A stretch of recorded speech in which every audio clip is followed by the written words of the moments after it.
Il faut généralement former les nouvelles recrues et parfois actualiser les connaissances des commerciaux déjà en poste. Pour élaborer un programme de formation commerciale, je préfère la méthode qui, quoi, quand, où, comment, pourquoi. D'abord le pourquoi. La formation commerciale vise à faire exécuter la tâche de vente. Décomposez donc cette dernière en liste exhaustive de compétences, connaissances et comportements à enseigner à vos commerciaux. Vous avez fait pareil durant le recrutement pour élaborer un descriptif de poste et un script d'entretien. Mais cette fois, les listes doivent être aussi complètes que possible. Voyez les choses ainsi. Si vos recrues affichent déjà quelques compétences, connaissances ou comportements requis, vous devez les renforcer mais aussi combler leurs lacunes. Votre programme de formation doit préparer vos commerciaux à exécuter la tâche de vente.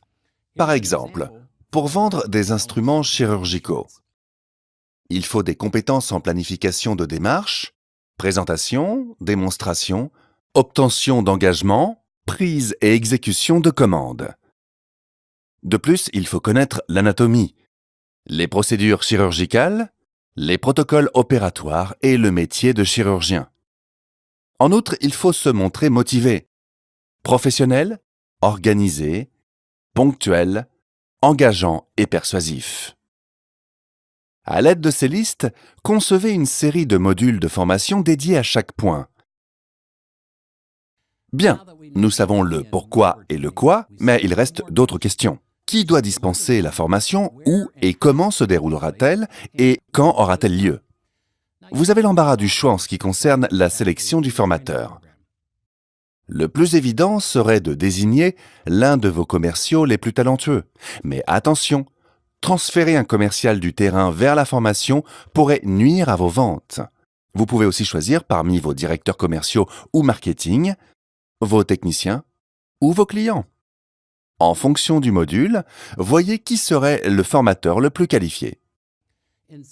Certaines entreprises optent pour la création d'un poste de formateur commercial dédié.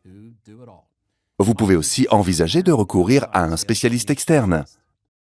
Ensuite, le quand et le comment dépendent de la nature même du travail. La formation aura sans doute lieu dès le recrutement, mais pas forcément en un seul bloc non plus. Il est parfois bon de se mesurer au terrain avant d'acquérir de nouvelles compétences. L'approche dépend du contenu de la formation. La plupart des programmes de formation intègrent un jeu de rôle permettant de mettre en pratique les compétences requises. L'essentiel est de proposer aux commerciaux une expérience qui reflète exactement la réalité du terrain. Le lieu de la formation a également son importance.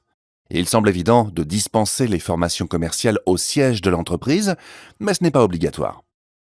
Pour chaque module, demandez-vous quel lieu aurait le plus d'impact sur l'apprentissage.